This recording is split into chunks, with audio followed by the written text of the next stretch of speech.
grande aqui, né, irmão? Nossa, surreal, cara. Você treinou aqui hoje, tem máquina aqui, né, irmão? Nossa, você é louco. Melhor parquinho de diversão que eu já fui. Gigante. E aí, Animal. na visão externa aí de vocês, que vocês estavam de fora ali acompanhando tudo, o que vocês acharam da entrevista com o presidente? Vocês acharam que as perguntas foram pertinentes? Vocês entenderam ali um pouco do que a gente queria apresentar, das demandas que a gente acredita serem necessárias? O que você acha? Pô, eu acho que, tipo assim, primeiro a responsabilidade ali em relação a esse caso que foi muito, assim, reconhecido por a nossa área, né? Nosso Histórico, segmento né, histórico, né?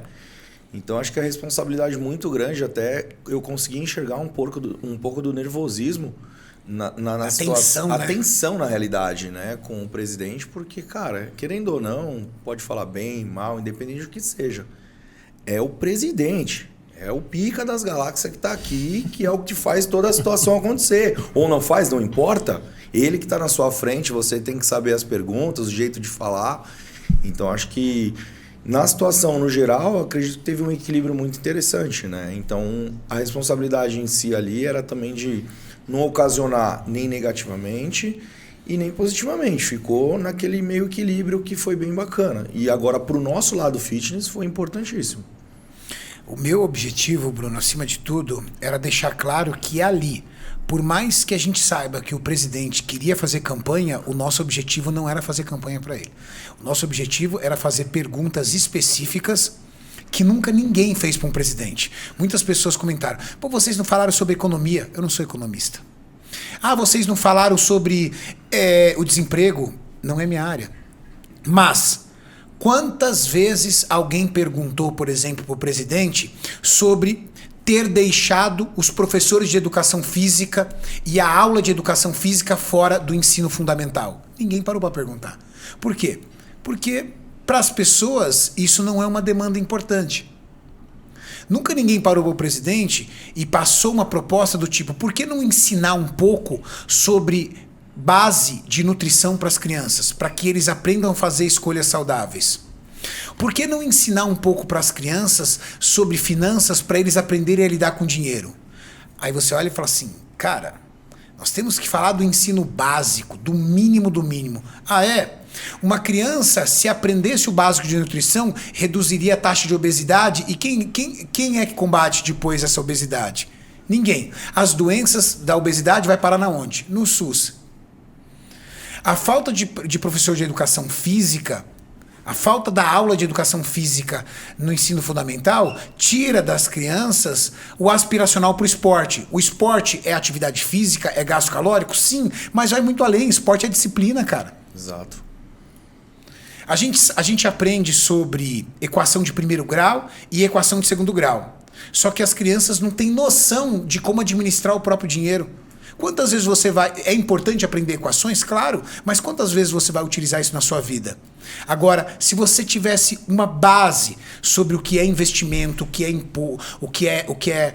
é juros, o que é correção monetária, se você tivesse uma base em cima disso, o quanto isso não ia agregar? Perguntas técnicas e específicas da nossa área, da área da saúde. Eu acho que esse ponto que você falou agora, Renato, também é importantíssimo, porque, ao meu ver, longe de mim querer fazer alguma coisa, até pelo que eu vivo hoje, mas eu acredito que essa parte do ensino, Renato, ela tem que ser reformulada, cara, de uma maneira que tenha um pouco mais de interesse do próprio aluno dentro de uma escola para estar tendo um aprendizado novo, onde ele pode determinar algumas coisas que ele tem mais proximidade ou que ele gosta mais para ele poder ter umas escolhas. E não continuar naquele basicão que tem sempre, que causa muito desinteresse do aluno. Então, acho que tem que iniciar a parte desse ensino de uma maneira nova. Eu não sei como seria, como faria, entendeu? Mas eu acredito que, no meu ponto de vista, eu acho que o nosso ensino ele já está ultrapassado. Ele precisa ter uma reformulação onde cria uma situação nova de interesse do aluno. Concordo. Então, acho que assim, essa parte da educação física, a gente sabe hoje que nós somos essenciais em relação a isso, mas é o mínimo do mínimo ainda. Ô, irmão, a gente A gente, quando moleque, tinha educação física. Você ficava esperando a aula de educação física. Sim. Baseado naquilo que você falou, de aumentar o interesse do aluno na escola, quando você tira educação física, você diminui ainda mais o interesse. Total. Exato. Assim, a educação física, quando a gente espera, realmente as pessoas na época falavam aula vaga. Então tinha também já uma questão assim de que a gente ia para aula de educação física para não fazer nada. É verdade. O cara jogava a bola na mão, né? Exato, porque o próprio profissional que estava ali também não queria fazer nada. Então você já vê o desinteresse do próprio cara que você tem que ter como espelho. E eu já entendia disso. Eu falava, porra, como que eu vou me espelhar em alguém sendo que aquela pessoa está me passando algo totalmente desinteressante? Ele não está nem aí para o que ele está fazendo. Isso foi mudando de acordo com a geração. Por exemplo, nós temos uma diferença de idade aí de 10 anos. Você tem 36, eu tenho 46. Eu já peguei uma geração melhor. Por exemplo, os meus professores de educação física não era bola. A aula tinha 45 minutos. 20 minutos de educação física. Ele ensinava pra gente regra de voleibol, regra de handball, regra de basquete. Ele tinha colchões, escola municipal, tá? Escola pública. Ele tinha colchões, ele colocava os colchões, ensinava a gente a fazer cambalhota, alguns movimentos básicos olímpicos, ensinava a gente a fazer estrela. Depois de toda a educação física, 25 minutos de bola. A gente ficava doido pela bola, né, cara? Putz, que pariu. Esses 20 minutos pra gente era chato pra caramba, porque a gente queria a bola. E se ele demorasse muito pra entregar a bola, a gente não... Perdia. Mas o que ele falava? Ele falava assim, ó, vocês têm 20 minutos. Se enrolar, vai pra 25. Se enrolar, já teve aula de ele não jogar bola. Falou, não, vocês ficarem enrolando, ficar conversando e tal, tudo, não tem bola hoje. Mas quanto isso não me trouxe interesse pro esporte, para que ainda jovem eu entrasse numa cadeia de musculação. Então, eu acho que essas demandas que a gente apresentou aqui para o presidente foram importantes. Porque no começo eu brinquei com ele. Eu falei assim, o senhor já foi entrevistado por um médico e por um professor de educação física? Ele falou, não. Eu falei, então o senhor esteja preparado para perguntas diferentes do que o senhor está acostumado. Teve pergunta que ele teve que chamar o ministro da Saúde. Teve pergunta que ele tentou encontrar o ministro da Educação, só que o ministro da Educação estava na Indonésia. Não, mas sabe o que eu acho legal disso também? A humildade dele falar que não sabia. Isso eu achei legal também. Liga. O ministro, ele entende, ele sabe o que está acontecendo. Isso é coisa dele. Entendeu?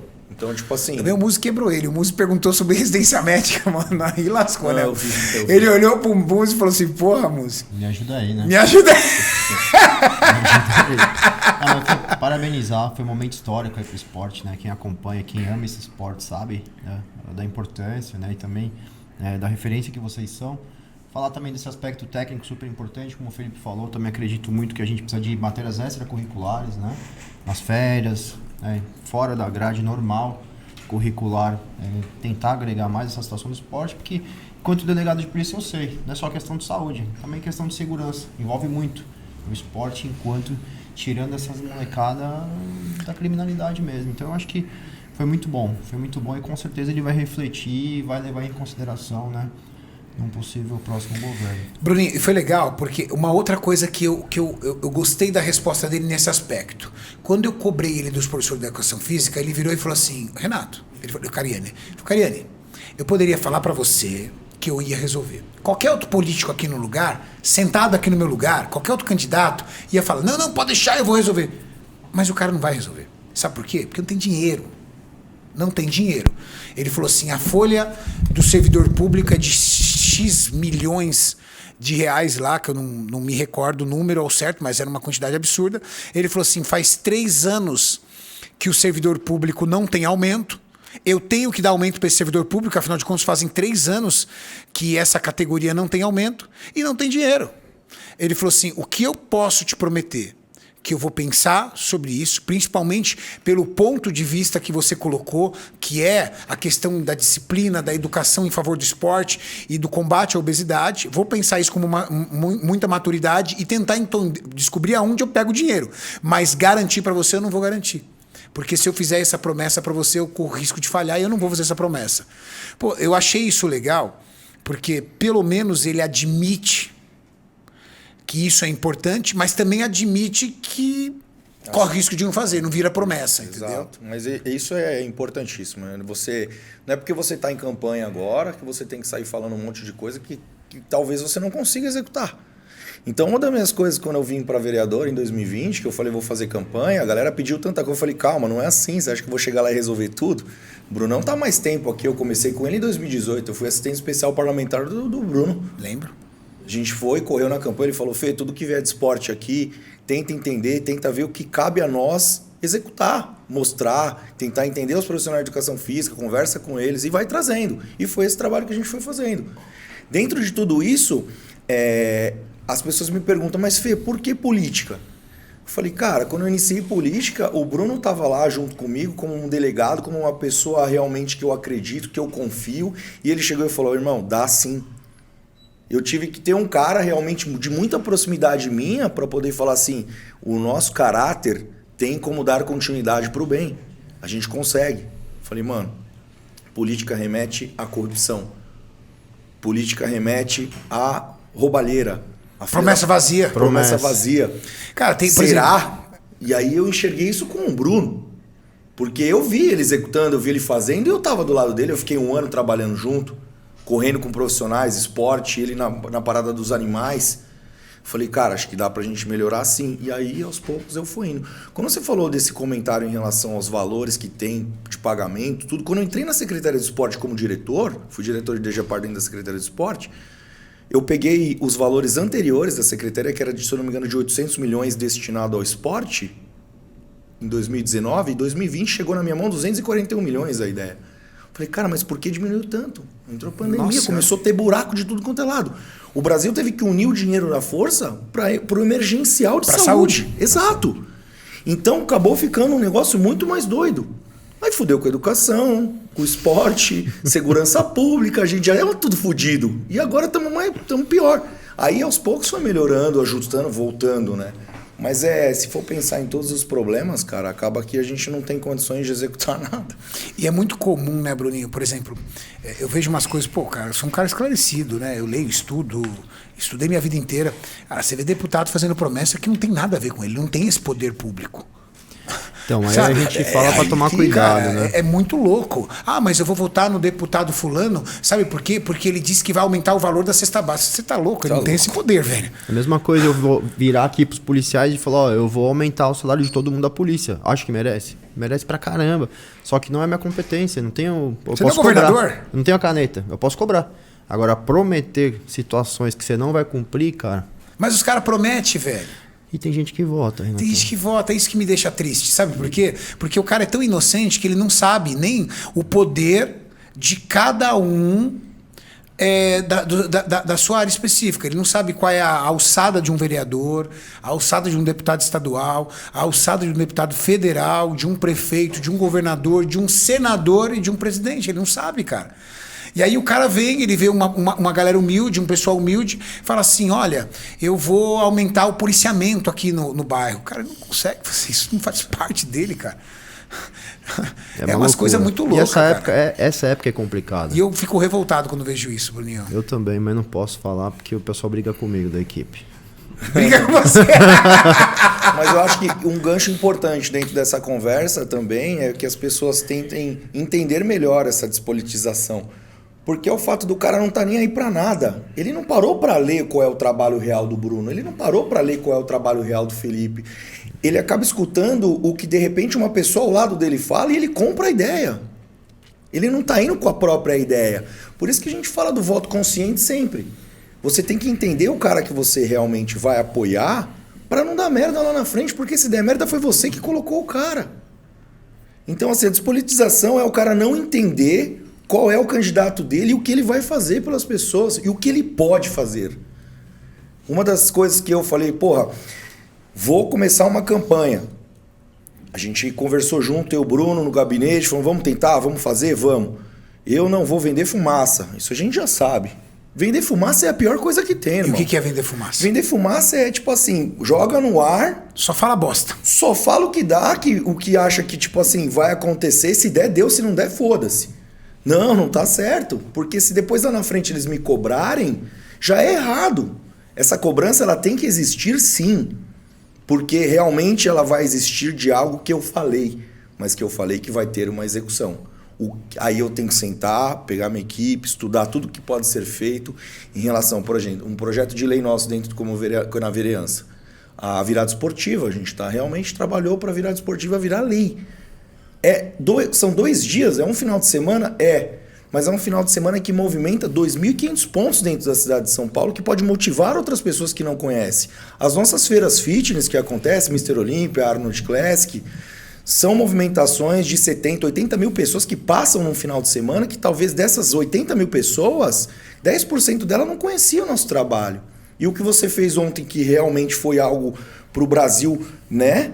Olhou e falou, pô, a galera que não conhecia, você viu como é que é o impacto. Chega um tiozinho e fala, pô, você não é o cara que entrevistou o presidente? Agora eu treino porque você falou tal coisa.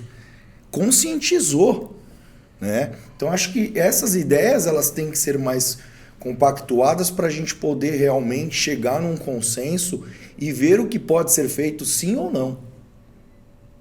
Não sei se... Eu achei essa colocação sua aí incrível,